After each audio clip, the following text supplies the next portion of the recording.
NLC ஒப்பந்த தொழிலாளர்களின் 11 அம்ச கோரிக்கைகளை நிறைவேற்றுவது குறித்து சென்னையில் நடந்த 4ஆம் கட்ட பேச்சுவார்த்தையில் முன்னேற்றம் ஏற்பட்டுள்ளது. இதனையடுத்து வேலைநிறுத்த போராட்டத்தை தற்காலிகமாக ஒத்திவைப்பதாக ஜீவா ஒப்பந்த தொழிலாளர் நலசங்க செயலாளர் சேகர் கூறியுள்ளார்.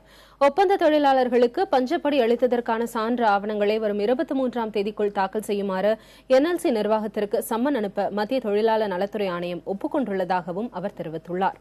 அடுத்த கட்ட பேச்சுவார்த்தை வரும் 23ஆம் தேதி நடைபெறும் என்றும் அவர் கூறியுள்ளார். தொழிலாளர் துறை உதவி ஆணையர் கேட்டுக் கொண்டதற்கிணங்க எங்களுடைய வேலைநிறுத்த போராட்டத்தை நாங்கள் முன்வைத்த கோரிக்கையை ஒரு பகுதியை நிர்வாகமும் அதேபோல தொழிலாளர் துறை உதவி ஆணையரும் ஏற்றுக்கொண்டு அமல்படுத்த உறுதியளித்ததால் இன்று இரவு நாங்கள் நடத்தவிருந்த காலவரையற்ற வேலைநிறுத்தத்தை தற்காலிகமாக ஒத்திவைப்பது என்று முடிவெடுத்திருக்கிறோம்.